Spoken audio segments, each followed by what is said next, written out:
কর্মী স্বল্পতায় ভুগছে রাজ্যের অগ্নি নির্বাপক ও জরুরি পরিষেবা দপ্তর। কর্মী স্বল্পতা দূর করার জন্য গত 2022 সালের 8ই জুলাই এক নিয়োগ প্রক্রিয়ার জন্য বিজ্ঞপ্তি জারি হলেও আজ পর্যন্ত সম্পূর্ণ হয়নি সেই নিয়োগ প্রক্রিয়া। স্বাভাবিকভাবেই সমস্যায় পড়েছে অগ্নি নির্বাপক দপ্তরের কর্মীরা।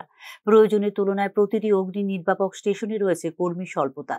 কর্মী স্বল্পতার কারণে নিয়মিত প্রয়োজন মতো ছুটি পর্যন্ত গ্রহণ করতে পারছেন না বলে অভিযোগ দপ্তরের কর্মীদের। এই নিয়ে দপ্তরের বর্তমান কর্মীদের মধ্যে দেখা দিয়েছে ক্ষোভ।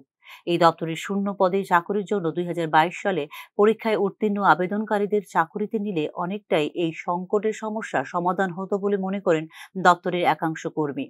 কিন্তু কোনো এক অজানা কারণে গত প্রায় 3 বছর ধরে এই নিয়োগ প্রক্রিয়াকে সম্পূর্ণ করছে না দপ্তর।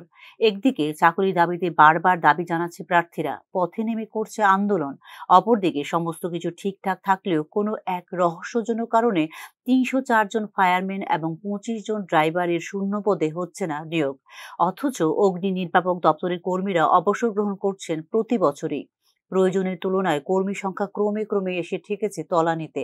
অগ্নি নির্বাপক দপ্তরের নিয়োগ সংক্রান্ত বিজ্ঞপ্তির পর রাজ্যের 42,482 বেকার যুবক আবেদন করেছিলেন ফায়ারম্যান পদের জন্য।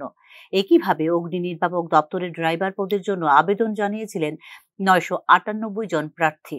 সেই আবেদনের ভিত্তিতে শারীরিক পরীক্ষা শেষে বিভিন্ন জেলা থেকে ফায়ারম্যান পদের জন্য বাছাই করা হয়েছিল 1796 জন প্রার্থীকে। একই সাথে ড্রাইভার পদের জন্য নির্বাচন করা হয়েছিল 17 জনকে। সেখান থেকে শর্ট লিস্ট করে নিয়োগ প্রক্রিয়া সম্পন্ন করার পরবর্তী পর্যায়ে এসে থমকে যায় দপ্তর। 2022 সালের পর থেকে 2025 সালের চলতি মার্চ মাস পর্যন্ত এই নিয়োগ প্রক্রিয়াকে এগিয়ে নিয়ে যেতে দপ্তরের কোনো উদ্যোগ নিচ্ছে না বলে অভিযোগ চাকরি প্রত্যাশীদের। ঠিক কী কারণে 2022 সালের 8ই জুলাই এর বিজ্ঞপ্তি অনুসারে 304 জন ফায়ারম্যান এবং 25 জন ড্রাইভার নিয়োগ হচ্ছে না তা জানা নেই দপ্তরের কর্মী আধিকারিকদেরও। ব্যুরো রিপোর্ট, নিউজ নাও।